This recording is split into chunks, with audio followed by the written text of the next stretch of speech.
Yes, ma'am. Good job. Sige, okay, recording. Let's go to our PowerPoint.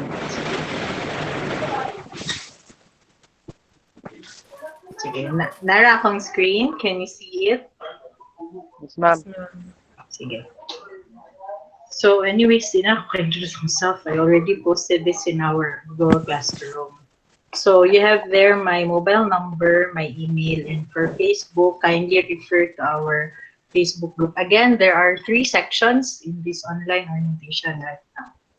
So, kasi pareha mo sa mga isang class nga, natingala sila dito ng mga classmates. So, tulo mga section. Sige, so this afternoon, we have four tasks. First, we will go over the overview of the course. Then, we will talk about your expected deliverables, your learning modality and submissions, and student etiquette. Okay, first, so this is your, tama ba? This is your first major in the BA Social Science program. So technically, this course will give you an overview of what will happen to you in your 4 years in the BA Social Science program. So this course provides an overview of the social sciences as a tool in understanding oneself as a citizen interacting in an integrated global society. It introduces fundamental concepts in the social sciences to provide a lens through which men can analyze social phenomena and propose solutions to social problems. It situates the social sciences in the age of globalization and internationalization, as well as how the changing world has revolutionized the study of society. So hopefully at the end of this course, you will realize nga nung nag-enroll mo sa BA Social Science program, whether choice ninyo or dili, ninyo ang ma-discover dili nga course if the entire academic discipline is for you and what you need to learn and what you need to develop to be able to survive its 4 years. So for course outcomes, at the end of the course, you are expected to have the following. So first, illustrate the scope and significance of social science in the scientific understanding of real-world phenomena. Number two, utilize key concepts and theories in understanding the practicalities of men. Course outcome number three, review articles using the social science perspectives and paradigms.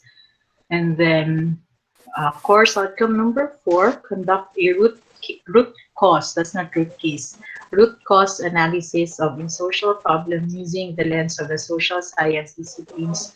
And number five, develop an infographic on a social problem explained through the paradigms of the social science disciplines. So, basically, unsa nyo ma-expect kaning course, you will be introduced to all the branches of social science. You have, what's the first one? You have pol sci, political science. You will have, masyag ka nang, you will have a bit of everything. So you will learn pol sci, you will learn psychology, you will learn economics, you will learn concepts in sociology, you will also learn concepts in geography and demography, a little bit of all the social sciences combined. Tapos, wait, next. So look at this one. This is very important because these are your deliverables for the course. So you have one major final output, and that's an infographic. Unsa man ang infographic? Something like this. I think it's very common in Facebook. You see this every day in Facebook. You're going to make an infographic about a social problem and of course analyze this problem through the lens of any three of the social sciences that we will be discussing. So muna siya ang inyong final output. Something like this. So notice nga, the first infographic is on poverty. The second one is on gender inequality. Ano siya inyong final output of course. Of course, we will be hinayan na to ni Ogimo ang inyong infographics. That's why we have worksheets for each unit. So basically, na inyong final output. Now, to be able to do or produce your infographic, we have enabling activities. In your, I've already given you your modules, your unit 1 to 3, and you will notice that for every unit na learning curve. So, kining mga learning curves, muni sila ang makatabang sa inyo para mag-make sa infographic. So, there are 8 units or 8 social science paradigms that we will be looking at this semester. And for each unit, there is a corresponding learning curve. Now, aside also from the learning curves, your units also include TIIs or Turnitin. So, kining Turnitin activities, they are formative assessment used to help me assess whether you have gone through the material and to help me assess if you are ready to go to the next unit. So, just to briefly show you what I'm saying, sa mga wala pa nakikita silang module. No? Budget lang ha. I can show you what your module looks like. Okay, Ramo? Are you okay? Yes, ma'am. Sige. Yes, ma'am. Ako ang ipakita sa inyo ang itsura sa inyong module para makailam mo unsay learning curve ug unsay Turnitin. Sige, ma'am. Wait lang. Again, if you can, kindly mute your mic if you don't need to if you don't need to talk. Wait. Sige, let's start with Unit 1.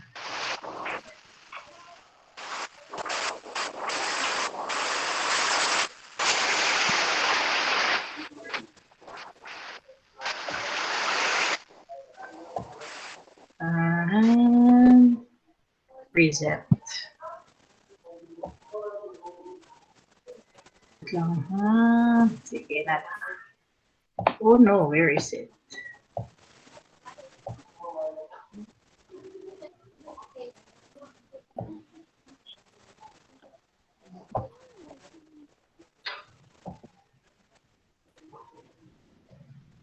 Bakit wala? Ako na lang entire screen akong share.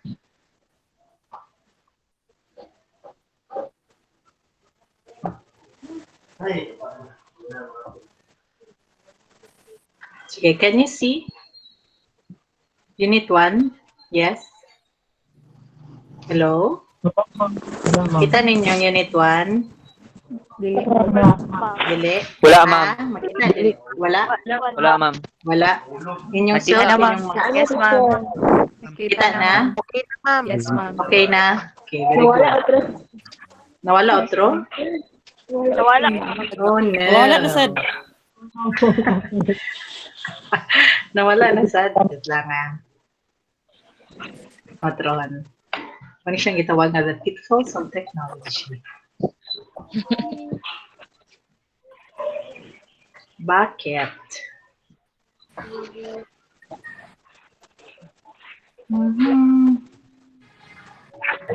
Present. Uy, ano sa to? Kana. Nana. Can you see it? Wala gyapon. Wala, Kana. Nana. Yes, ma'am. Nana, ma'am. Nana. Kita na. Okay, good.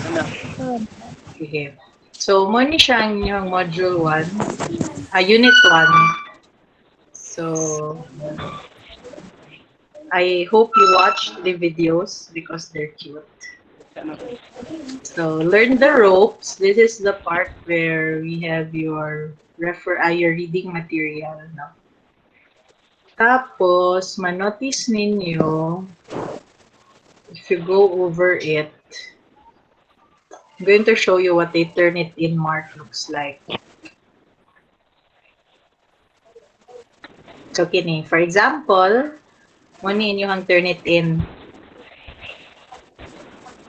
So, you have to answer this one in your worksheet. So, that's Turnitin number 1. So, para makita ninyo ang iyang equivalent sa worksheet, I'm also going to show you the worksheet.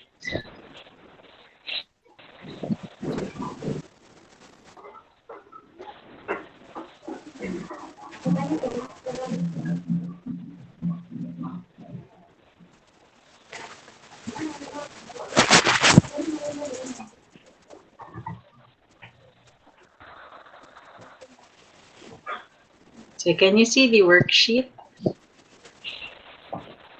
Kining naka-word? Yes, ma'am. Kita ninyo? Yes, ma'am. Yes, ma'am. Notice Yes, nga, ma'am. ang Turnitin sa inyuhang Unit 1, mo po ang naka-reflect sa inyuhang worksheet.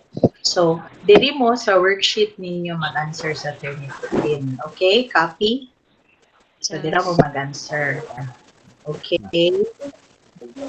So, that's Turnitin. Pag-abot diri, that's Turnitin number 1. And then, you also have Turnitin number 2. Again, dito ninyo i-answer sa inyong worksheet. And then, you have, muna itong tawag na learning curve. So, this is the final output of your Unit 1, which has bigger points compared to the Turnitin activities. So, again, ang learning curve ninyo, dito po na ninyo makita sa ato ang worksheet. Okay? Follow so far? Follow so far? Yes, Yes, ma'am. Yes, Okay? Yes, Sige. ma'am. Now, before we go back again to the presentation, ang inyong worksheets are in Word document. So, naka-Word na siya para dalian ninyo siya ma-edit. There are those nga galisod sila og edit sa it's hard for them to answer the worksheet. So, sometimes there are those who submit screenshots. So, okay ra po na sa ako Napoy ko, gabi na yun nakapayong lagi sa inyo. Asa to siya? Rap. Yan na nagpayong man ka daw. So, kayong ulan. Napoy. Ulan. So, ang inyuhang worksheet naka Word format. Pero, ang inyuhang reading material naka PDF. Nganong naka PDF man? Kay kabalo ko nga inyuhang i-copy-paste. So, ginyong ibutang sa Word document. So, para di mo ka copy-paste, naka-PDF ang inyuhang reading material. Okay? But your worksheet is in Word format so that it's easier for you to answer. Okay? Question so far? Wala pa? Let's go back to balikan na to ang katong PowerPoint.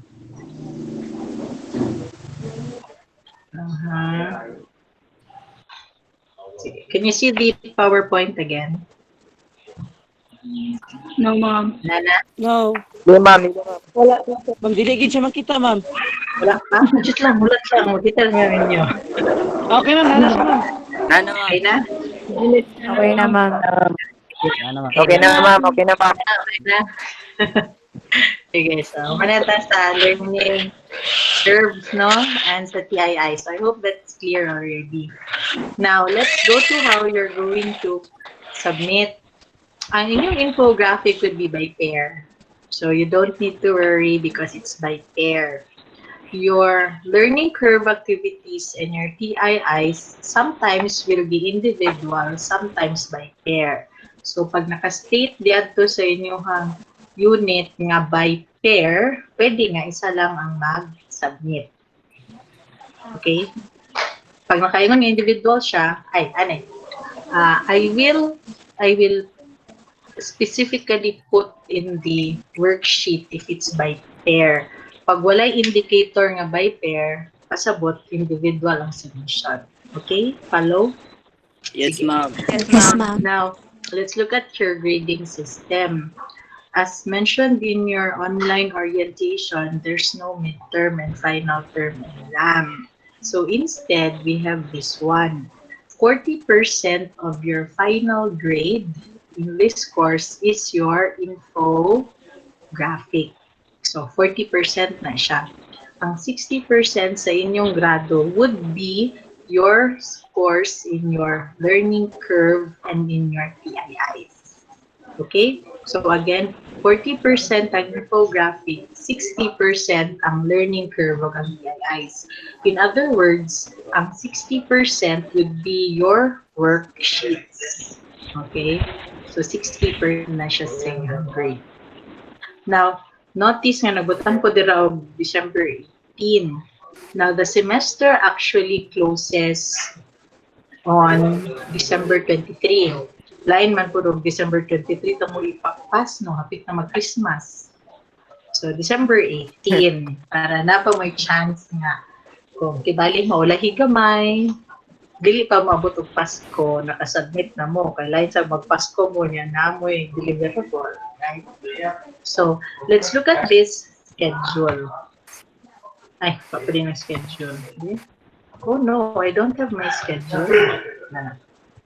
There is a schedule. Now, these are our, I placed this here so that we can come to an agreement on our schedule. So, for September, we have September 11, we already have the uploading of units 1 to 3. In fact, ang unit 1 atong September 2, from 0 na siya na-upload.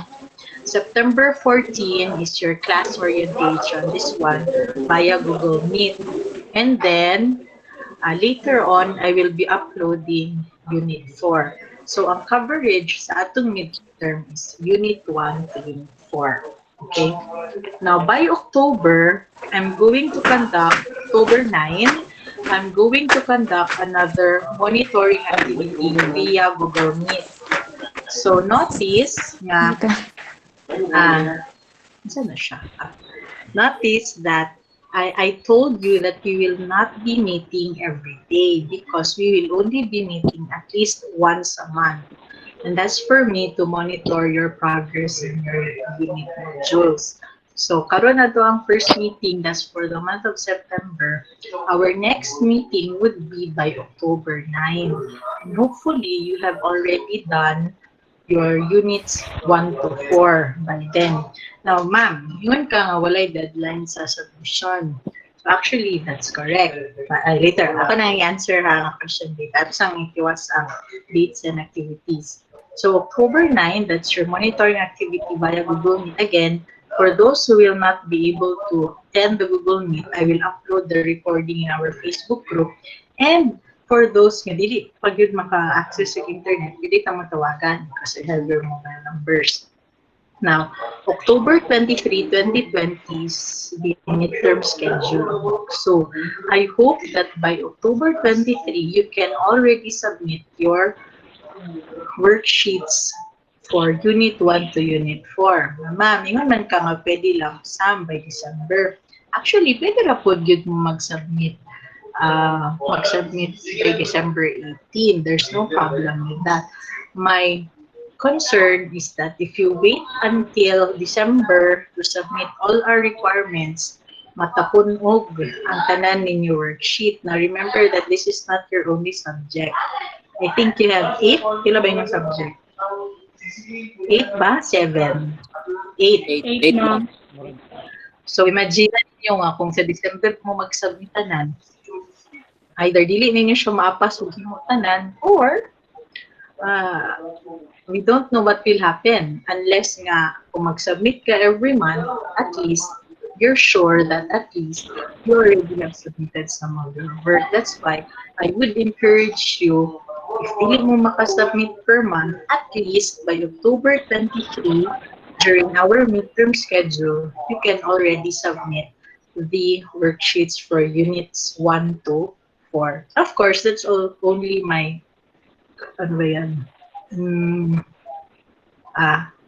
encouragement. Either yun hapon mo magpas sa December, pero again, at your own risk.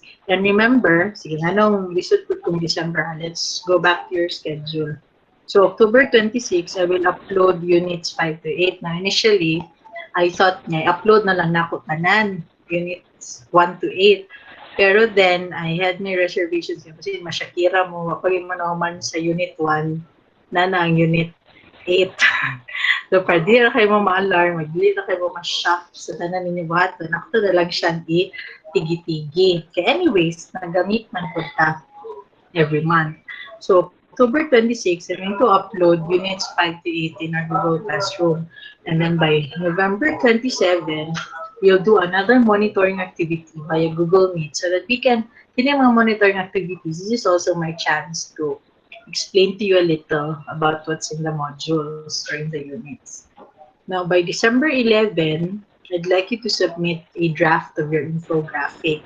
Draft na lang siya so that I can review it and we can improve it further.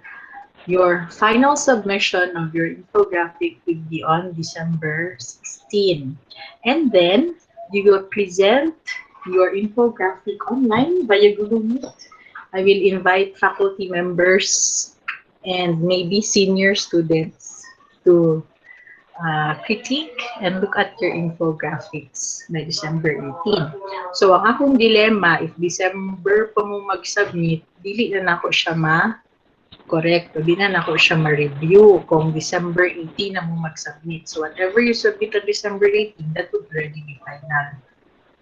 Hence, again, yeah, I hope that this schedule is okay with you. Comments or queries or violent reactions so far? Unsa man? Concerns on this schedule? Naan, ma'am. Yes. Ako sa stop share para makita na ko ang istorya. Yes. Anong may pagdilingkod ko? Questions on that? Be, tanaw sa na ako ang mga chat. Let's go to the chat first. What? Grabe, Marco Artista. What concept would be the infographic? Do not worry because I'm going to give you the guidelines for the infographic later on. But technically, the infographic will look at a social problem. So you select sa nga social problem inyong tanawon. Poverty, ano sa pa ba? Overpopulation, COVID-19, tawag na bala. Basta mag-iba mo infographic. Do not worry, I'm going to give you the guidelines soon. Maybe by midterms so that you don't get Shakira of our requirements. Pardon, ma'am, kanusa isend ang tanan units? Ang unit 1 to 4, akong kulang na lang man is unit 4, di ba? So, ang unit 4, ihatag na ko siya. Unya, I will post it in Google Classroom.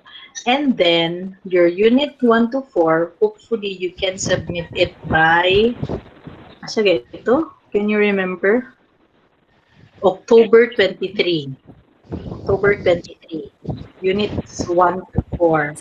Dayon, ang inyuhang units 5 to 8, I will also submit it or upload it in Facebook, in Google Classroom by October 23, and you have to submit it hopefully by November 27. Kung makasubmit mo ahead of time, there's no problem. Kung di mo makasubmit on the deadline, there's no deadline technically, but if you can't submit it, okay ra gyapon, pero again, akong dilemma mag-file up inyong activities and I cannot comment on it. May matatog makasubmit mo ahead of time so that I can give you your rating. Inyuhan ang ma-chart tayo ng inyuhang grades because I can grade you immediately once you submit. Okay. Charmaine Elarmo, ma-post lang ka ma'am about sa infographics. Mag-post lang po. Do not worry, pang final term pa to ang infographics. So, ang atuang, siguro ang atuang concern na naon karon is yung units 1 to 4. Pero maybe you can already think about what social problem would like to be featured in your infographic. Do not worry also because I'm going to post daghan naman kayo programs in the internet to make an infographic. So I will also give you a YouTube tutorial on how to make an infographic. Kung na may concern sa infographic later on, we can discuss it after midterms. Jerome M. Silmon. Sa activities nga by pair, ma'am, kami lang ang mag-select. Yes, kamo lang ang mag-select. But make sure that number 1, you're in the same class. Dili pwede mag-crossover sa lahi nga section. Kay lisod po doon sa pagbando, no? So you have to be in the same class. Second, you have to ensure that your pair, when you have your pair, you can easily communicate with him following safety protocols.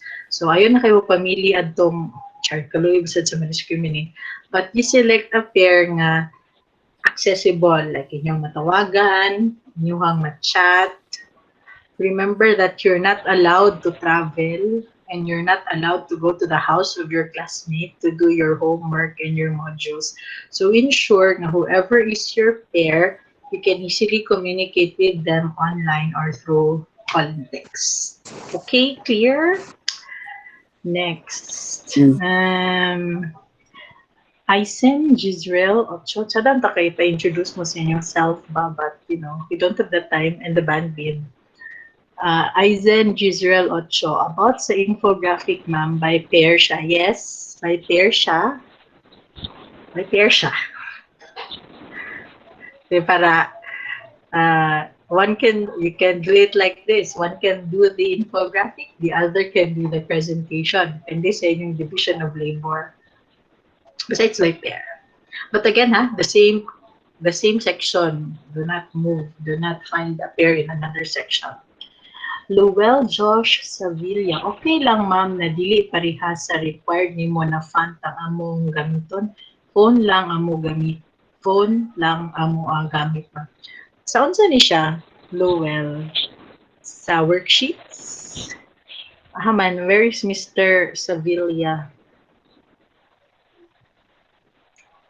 Mr. Sevilla. Worksheet, ma'am. Grabe, di ko siya mag-on sa iyang mic. Sige. Worksheet. Pwede ra dili same nga font as long as we can submit it. What else? Any more questions? Wala na?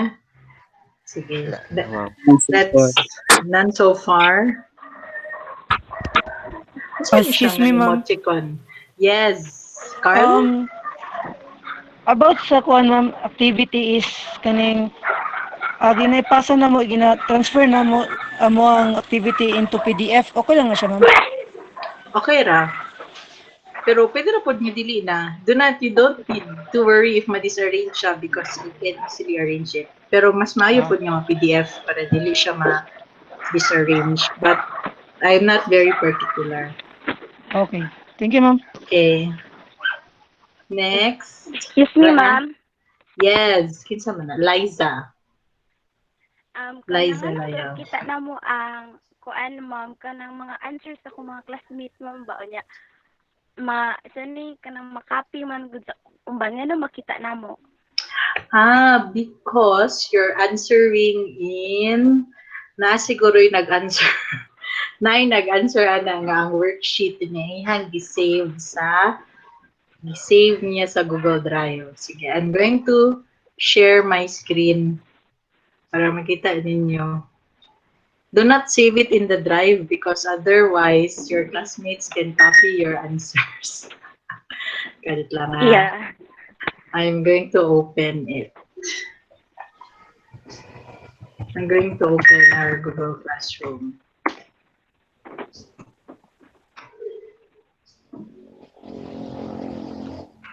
Pag inyong mangyud siyang i-answer bitaw directly without opening it in another tab, you're going to edit the original worksheet. So let's try.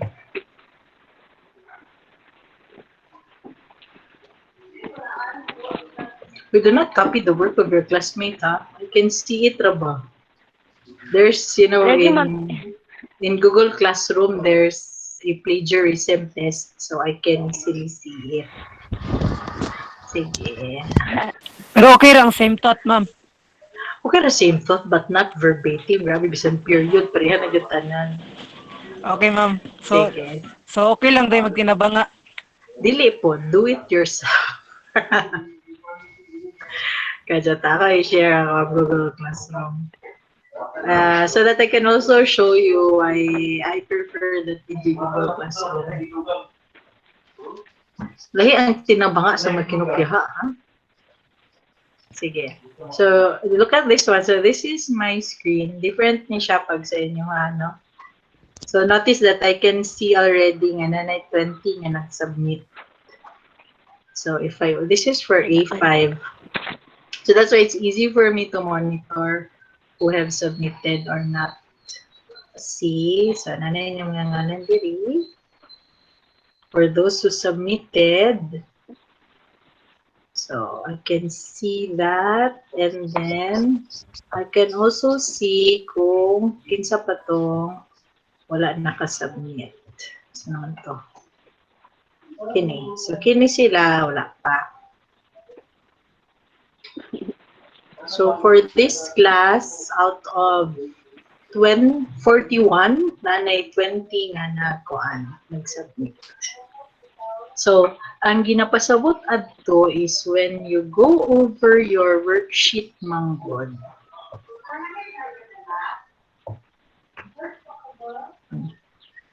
Sometimes, there are students nga inig-answer nila pag diri ka, if you will press open with Google Docs, tarawa, Joshua James Torreno na ang nakabutang. Kay na-edit niya ang original document. So, diri man na siya. Pag diri ninyo siya ibutang, din siya i-click.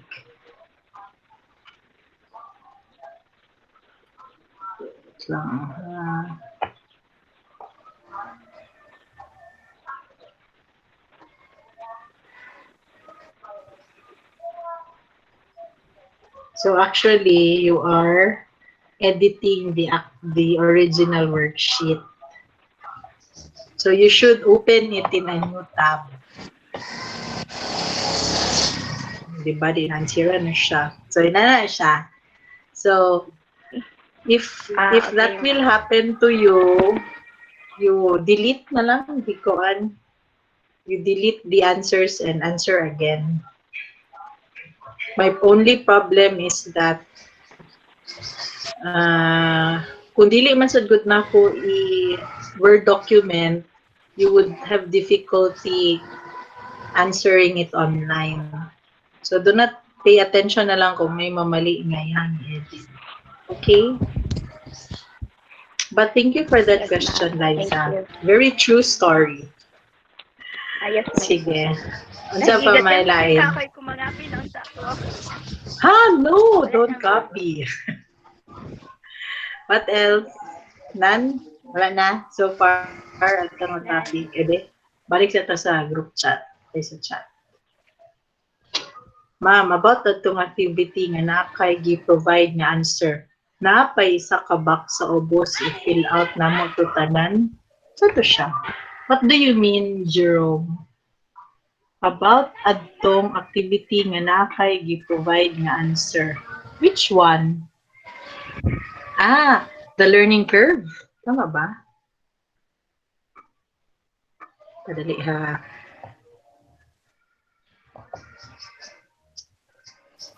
About sa atong kuan, ma'am, katong na-provide, ma'am, katong Atong about last? sa COVID. Yes, ma'am. Your question is, dapat pa ba mo mag-provide og lahi nga answer? Or unsta? Siya man, ma'am, ako ra tong Pero thank you for noticing nga na answer. About, It si was- Jerome man nag-inungan na to, ma'am. It was actually provided so that you will have a guide. Kadit lang.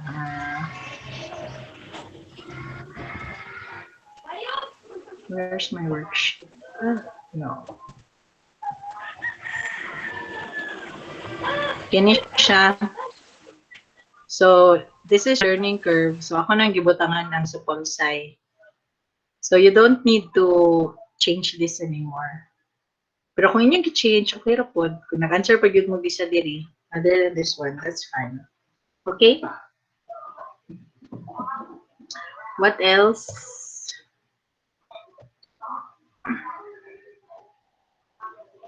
What else? None? Shall we proceed? Proceed, ta? Proceed. Napay questions. Let's proceed again to your duha man good ka box every branch. O, tama, duha good siya ka box. Pero since giansira naman to na kung sa pausay nga isa, so pwede na to siya giliansiran. Pero kung gusto pa yun na po may idea nga, gusto ninyo i-share sa pausay nga part, pwede na po. Let's go back to your PowerPoint.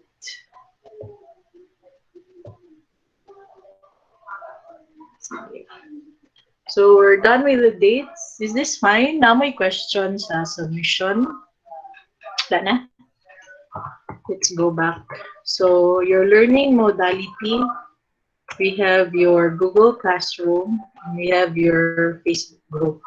Now for those who opted for the printed module, I actually called most of them. Kung na ako'y wala natawagan, maybe that's because naamang ko yung mga mali nga numbers ako nakita sa Google form sa inyong gateway. Maybe that's the reason why. Or maybe when I called you, you were not able to answer or you were out of reach at that time. So again, I would prefer or I would advise you to avail of the Google Classroom and our Facebook group. Now, why Google Classroom instead of email? Now, again, you have to understand that kanang ginatawag na modular, that's actually both printed and kining Google Classroom, modular po ang ngalan ni. E-modules lang siya. Then, pa din tayo printed modules because some of the students, they get confused and they say nga, dili daw kuno, ngayon daw ang gisulat is modular, nga ilang pasabot is on Google Classroom di ay. So again, we have Google Classroom and then you have printed modules. So why Google Classroom instead of email? Google Classroom has features that helps the learner check on the required readings and submissions at one time. So I showed you that kagaina na I can easily see kinsa na ang nag-turn in o kinsa ang wala pa. There's also a plagiarism checker in Google Classroom. So I can easily check kung na student na nag-plagiarize yung classmate. And then, students are notified when the instructor has posted something in class. The notification goes directly to the email you registered to join the class. Now, I noticed that there are some of you who joined the Google Classroom ang ilang gigamit is ilahang dili ilahang bukso email. The problem when you don't use your bukso email is you always have to ask kanang mga ipakag-permission before you can access the worksheets and the reading materials. So, if you can already access your email address from the university, I suggest you use that account to access our Google Classroom. Manotice po ninyo nga pag inyong gigamit nga email, when you do Google Meet, automatic na mo makasulod sa class. Dili na mo kailangan i-admit sa instructor. And then, the instructor can also readily give feedback to the students, e.g., or examples and comments, make corrections, and grade assignments.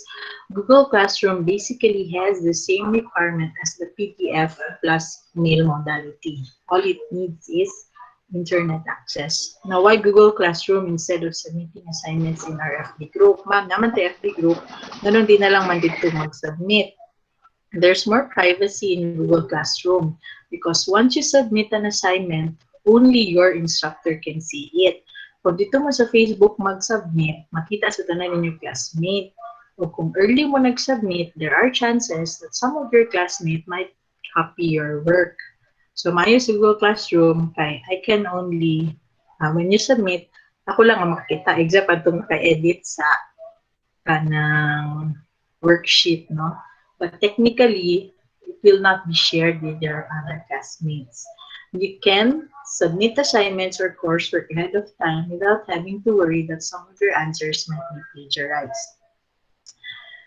Next, so we're now on the course, your student etiquette. Tama ba? Okay. Now, walang di nare-resolve sa masinsinang usapan. The best way to make this flexible learning environment work is to talk to me. I am willing to listen to you and make the necessary adjustments. Remember that dili lang kamo ang nag-adjust sa new normal in education. The teachers are also adjusting as well. So let's, meet halfway.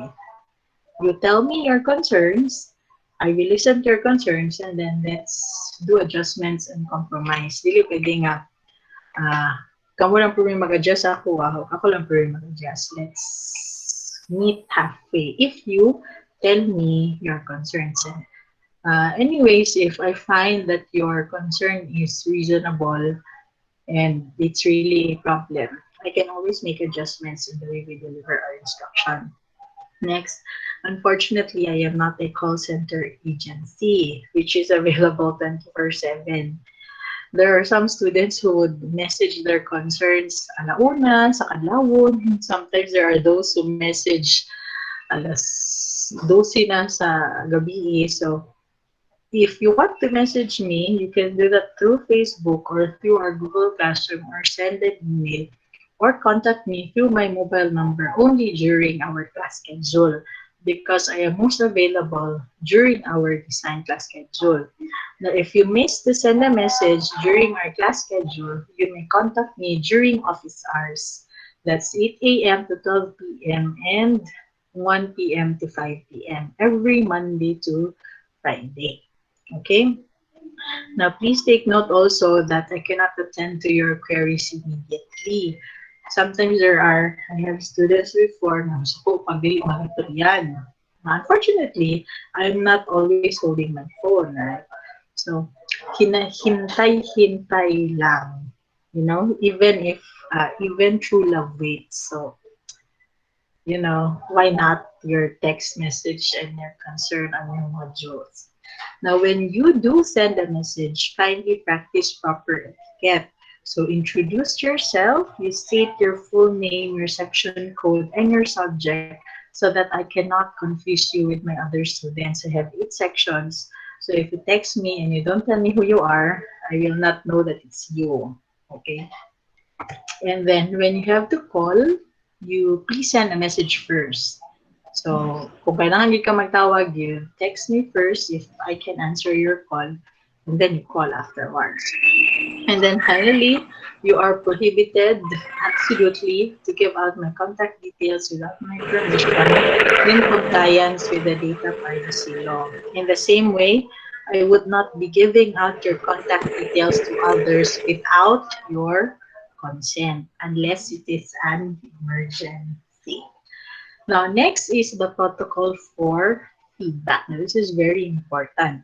Here in the university, we welcome your feedback, your comments, and your suggestions because this is the only way that we can improve our services. However, please remember that there's a protocol when we speak of feedback or concerns. First, you tell me your feedback or your concern first. So, sa kanino first, dun sa inyo ang concern or issue, so that we can discuss it. If that doesn't work, you may request the chairperson, that's Mr. Coligado, to handle the situation. If the issue is not yet resolved by the chairperson, then it can be elevated to the dean. Once it is not yet resolved, the issue may be given attention by the VP for academic affairs. So there's a hierarchy. You talk to me first. If you can't come to a resolution, go to the chair. If di pa siya masolve ng level, go to the dean's office and then to the VPAA. And then another thing is that I know that you're already adults, so you handle your affairs first. There are those na third year na, fourth year na, maglapigap, ginikanan. No? So, handle it first as an adult. If hindi siya makaya, then that's the time that you send in your parents, right? Okay, so that's the end.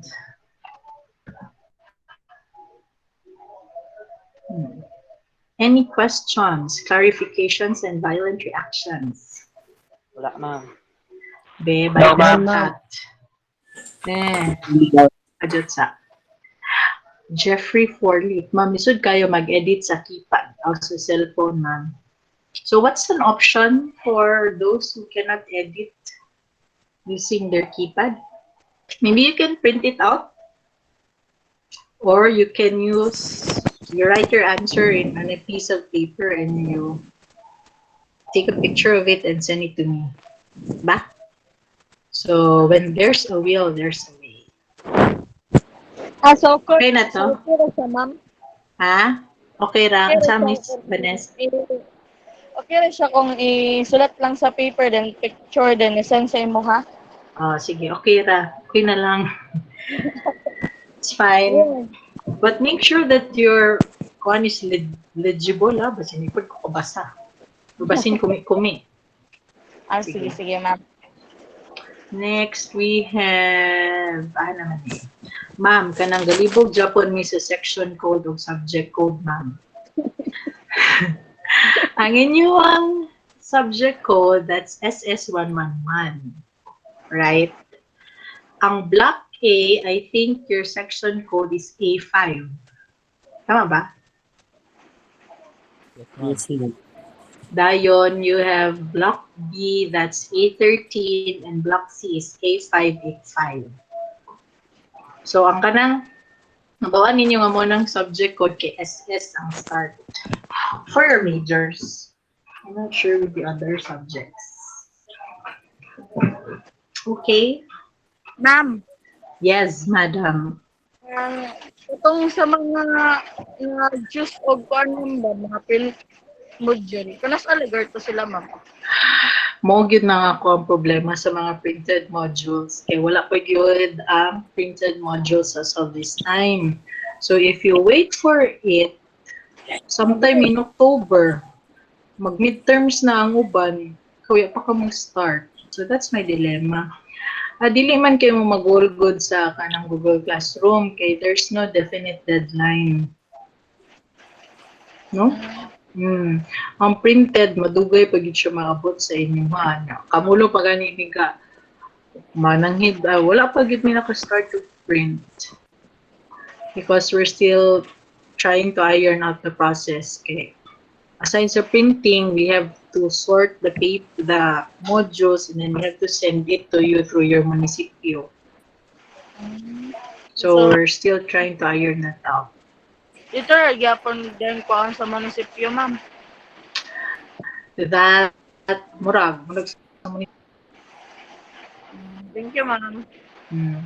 So, mo to nga, ang katong mga nagprinted, I actually called them up so that you can make an arrangement to go online. Kay, di man pud mo permanente mag-online, di ba? Malugot ra gani ko nga mag-submit mo nga, yun lang picturean ang inyong handwritten work. Just so we can make this work. Okay? Yes, ma'am. Thank Sige. you. Welks, what else? Isa pa may mga comment during the tita day? Okay, ma'am. Wala na? Any more questions, clarifications, and violent reactions? Wala na? Are you sure? Speaking of midterm, ma'am. Ano to? Speaking of midterm, ma'am, ano sa'yo pamagya na? Wala na yung midterm o final term exam. You don't have midterm and final term exams anymore.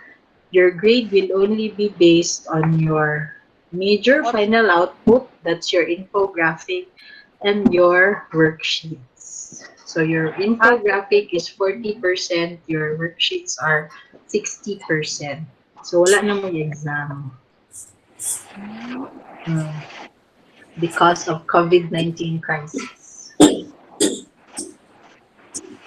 Clear? Yes, ma'am. What Yes, ma'am. else? Isa pa man. Was na? Any more? Uy, na si Mr. Kimada? Robert? You texted me about the printed module ba, Dobby? I will. Nakamute ka, Robert.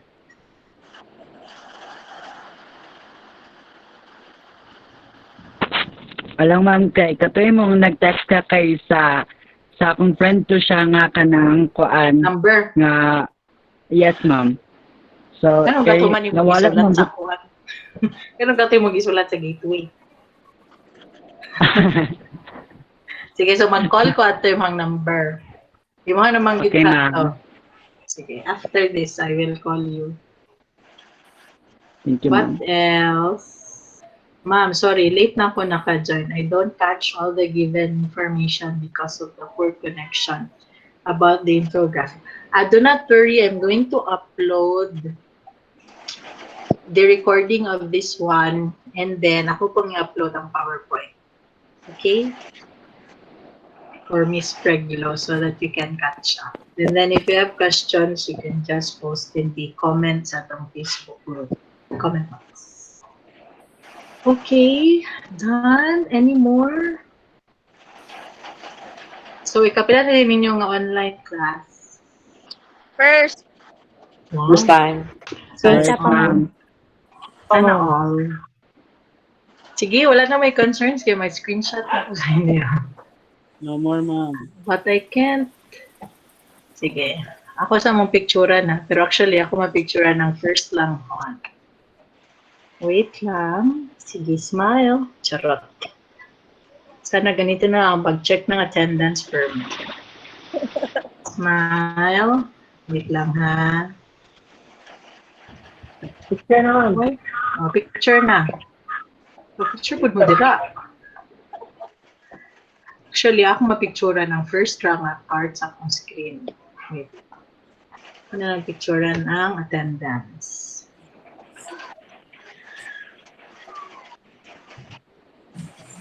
Okay, sige. I'll see you on our next online class. Bye.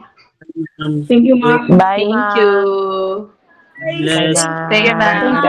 Bye. Thank you, ma'am. Bye. Bye, ma'am. Bye, ma'am. Bye, ma'am. Bye, ma'am. Bye, ma'am. God bless. Bye. Take care.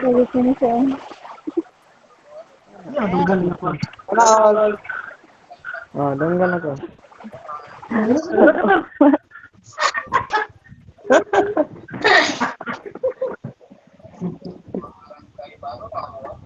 Na-open mic.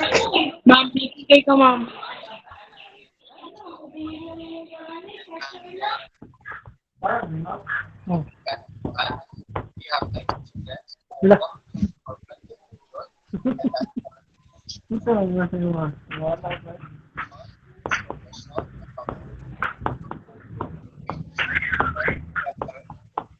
Okay, class.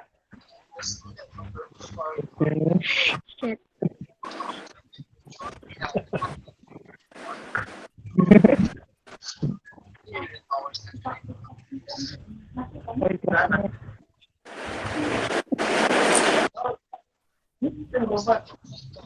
Ano?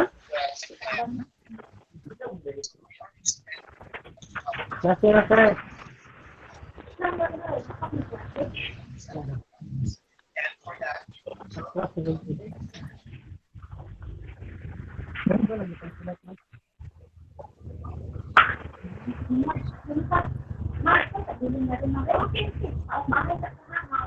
Bye-bye, class. Bye-bye, class.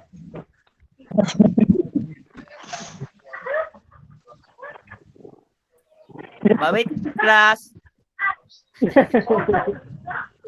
Bye. Ulit mo bulak, class. Ayun.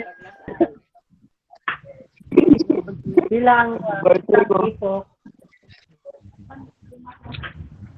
Chat ako.